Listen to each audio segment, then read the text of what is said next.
Bonjour, c'est Joël. Alors aujourd'hui, j'aimerais vous parler de stratégie de jeu et vous montrer comment choisir vos cibles lorsque vous jouez sur le parcours.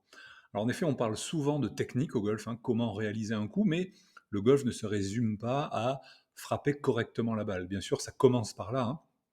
Si vous passez à côté de la balle, si vous la topez, si vous la grattez, si vous l'envoyez 30 mètres à droite de ce que vous visez, forcément, tout se complique. Mais là où je voudrais en venir aujourd'hui, c'est que beaucoup de golfeurs font l'erreur sur le parcours de se concentrer énormément sur la réalisation de leur swing, au lieu de prendre du temps à ce qui sont les trois choix. Les trois choix que vous devez faire à chaque coup, c'est-à-dire choisir la cible que vous allez jouer, le club et évidemment le coup. Cible, club et coup. Aujourd'hui, j'aimerais vous parler de la cible. Qu'est-ce qu'on va viser? Puisqu'effectivement, si vous êtes dans une journée magique, ça peut arriver une fois ou deux par an, et bien dans ce cas-là, effectivement, vous allez viser le milieu du fairway, vous allez attaquer les drapeaux, vous allez viser le trou sur vos approches pour essayer de les rentrer, etc. Donc, quand on joue très très bien, il n'y a pas besoin de stratégie. Mais ça arrive, comme je vous disais, une fois, deux fois, si c'est une bonne année. Tout le reste du temps, il faut composer avec des coups ratés. Et justement, l'erreur classique, elle est très très simple, elle consiste à être trop gourmand. À être trop gourmand, c'est-à-dire pas suffisamment méfiant par rapport à un phénomène qui est, on va dire, quel que soit votre niveau, qui est présent chez tous les joueurs, c'est le fait que c'est un sport où on rate beaucoup de coups. On rate beaucoup de coups, bien évidemment, on va dire la gravité de ces coups va dépendre de votre niveau de jeu. Plus on progresse, plus on avance en niveau, plus l'écart entre nos bons et nos mauvais coups se réduisent. J'ai fait une vidéo à ce sujet il y a quelques jours d'ailleurs. Mais en tout cas, ce qui est évident, c'est que beaucoup de golfeurs amateurs sont souvent trop gourmands dans leur choix de cible. Et justement, ils vont souvent se poser la question, ou pas, mais en tout cas, faire les mauvais choix par rapport à est-ce que je dois attaquer ou est-ce que je dois jouer la sécurité. Et aujourd'hui, je vais vous partager un principe qui devrait vous aider à faire le bon choix à partir d'aujourd'hui. Donc ce principe, c'est le principe de la zone de dispersion. C'est ce que les pros utilisent dans leur stratégie pour définir leur cible et contrairement à tout ce que font les pros, qui ne sont pas, on va dire, forcément exploitables par un amateur, cette stratégie et ce principe de la zone de dispersion, vous aussi, vous pouvez l'utiliser et bien sûr, je vous encourage à l'utiliser. Alors, de quoi s'agit-il? Plutôt que de vous l'expliquer de façon théorique, j'aimerais vous la montrer avec un exemple concret. Et vous voyez, j'ai pris une petite photo d'un trou, qui est issu d'une application qui s'appelle TagHour, que vous connaissez peut-être, qui est excellente pour faire une reconnaissance de parcours virtuel. Et ici, je vais vous montrer grosso modo, ce que c'est que cette zone de dispersion. La zone de dispersion, alors je vais aller sur je vais dessiner, je m'excuse par avance puisque c'est un outil avec lequel que j'utilise avec la souris et donc ça va pas être forcément super bien dessiné, mais ce qui est important, c'est que je vous montre en gros, voilà, ici. À quoi ressemble cette zone de dispersion? Bien sûr, cette zone de dispersion, par rapport à ce trou-là, on va dire c'est un par 3, vous voyez, une attaque de green, où le début du green est à 152 mètres, le fond à 176, le milieu du green 162. Voilà. Donc ça veut dire que vous allez avoir un coup de 162 mètres pour arriver au drapeau, qui est la zone ici cachée par le 152. Donc on est à 162 mètres, et là, suivant votre niveau, vous allez prendre, on va dire, d'un fer 7 à un hybride, voire un bois de parcours pour atteindre le green. Et si vous êtes une femme, peut-être même un driver. Et justement, là, justement, pour ceux qui vont être assez courts pour cette attaque de green, vous allez voir que définir la bonne cible, c'est vraiment important. Alors, cette zone, comme je vous ai dit, de dispersion, je l'ai matérialisée de cette façon-là, pas par hasard. Elle n'est pas complètement ronde. Cette zone de dispersion correspond à l'endroit où, lorsque vous allez taper un coup, eh bien, vous allez envoyer vos balles, d'accord? Ça va être ici, ça va être ici, ça va être là, ça va être là, bref, vous voyez l'idée. Et vous voyez qu'elle n'est pas complètement ronde, puisqu'en réalité, Lorsque vous tapez à gauche, vous l'avez remarqué, ça va plutôt un peu plus loin que ce que vous avez prévu. Et quand vous tapez vers la droite, ça va plutôt un peu moins loin. Je parle même pas ici des fautes de contact, puisqu'il y en aura. Hein, en général, quand on arrive ici, c'est souvent qu'on a fait une faute de contact. On est trop court par rapport à ce qu'on visait.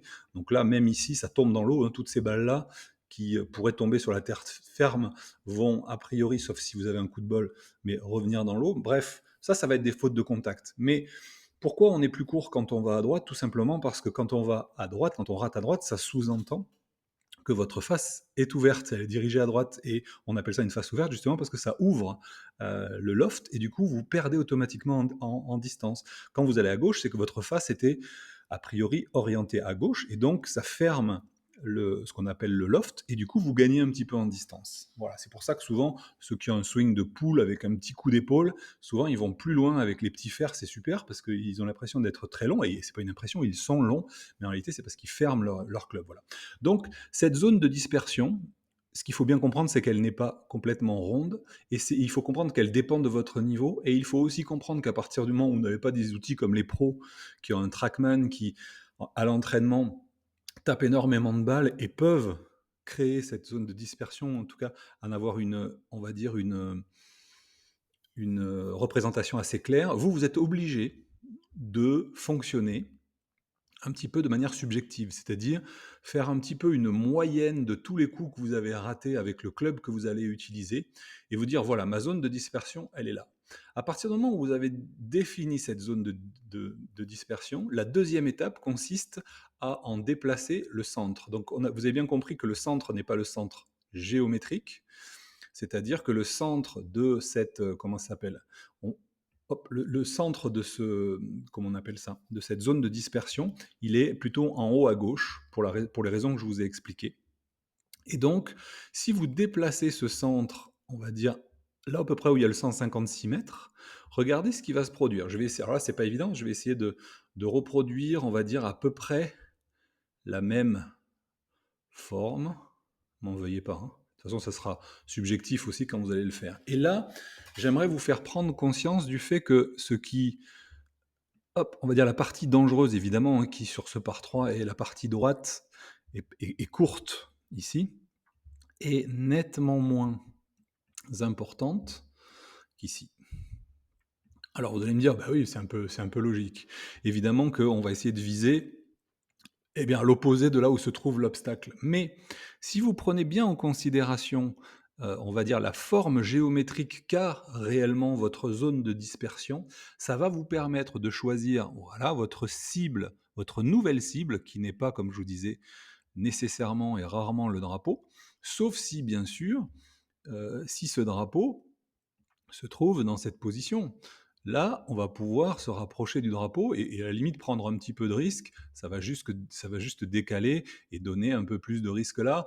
En fonction du contexte, bien évidemment, vous allez pouvoir être plus ou moins agressif. En règle générale, quand le drapeau est au milieu du green et que sur un green où il n'y a pas d'obstacle vraiment pénalisant, c'est là où vous allez pouvoir attaquer. En revanche, sur un trou comme celui-ci, ce par 3 là, forcément, il y a un piège qui est flagrant. Eh bien, là, il faut jouer avec cette stratégie de déplacer votre cible en fonction du contexte, à gauche, à droite, plus loin, plus court. Et vous voyez, maintenant que vous avez cette notion-là, je pense que vous arriverez beaucoup plus facilement à le faire.